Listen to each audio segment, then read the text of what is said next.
بسم الله الرحمن الرحيم. تبارك الذي بيده الملك وهو على كل شيء قدير، الذي خلق الموت والحياة ليبلوكم أيكم أحسن عملا وهو العزيز الغفور، الذي خلق 7 سماوات طباقا ما ترى في خلق الرحمن من تفاوت، فارجع البصر هل ترى من فتور، ثم ارجع البصر كرتين ينقلب إليك البصر خاسئا وهو حسير، ولقد زينا السماء الدنيا بمصابيح وجعلناها رجوما للشياطين وأعتدنا لهم عذاب السعير، وللذين كفروا بربهم عذاب جهنم وبئس المصير، إذا ألقوا فيها سمعوا لها شهيقا وهي تفور تكاد تميز من الغيظ، كلما ألقي فيها فوج سألهم خزنتها ألم يأتكم نذير، قالوا بلى قد جاءنا نذير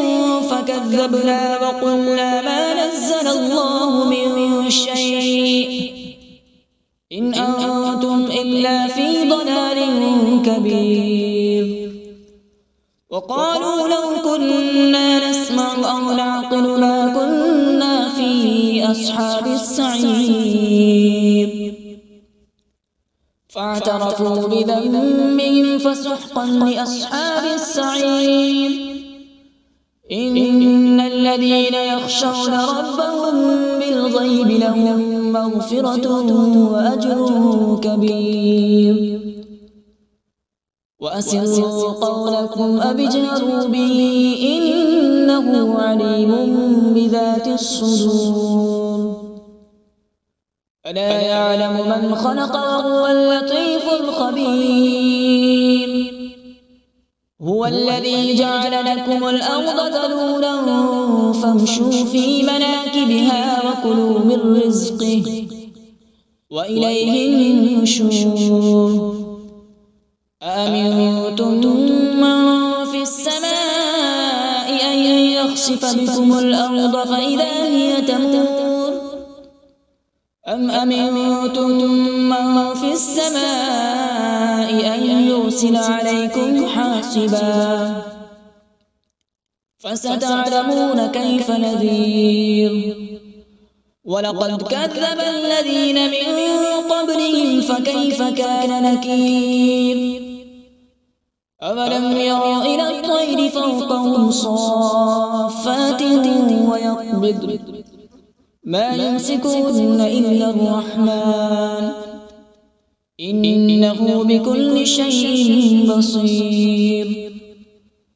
أمن هذا الذي هو جند لكم ينصركم من دون الرحمن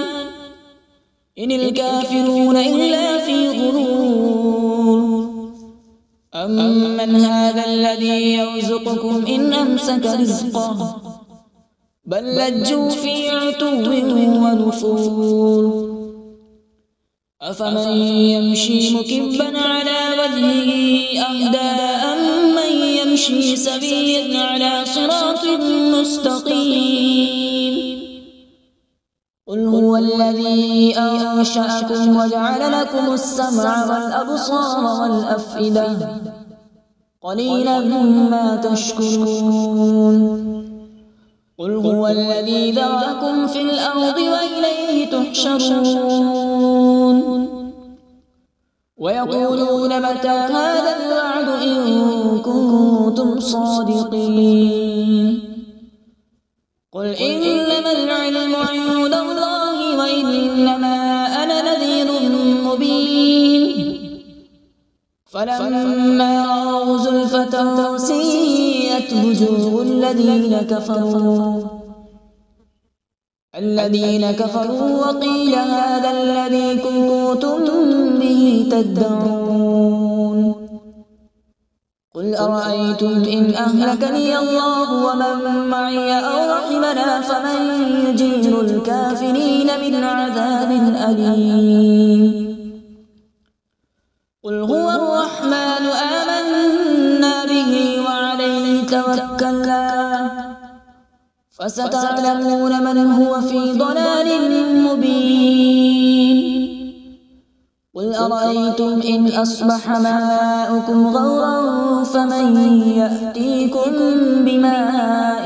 معين صدق الله العظيم.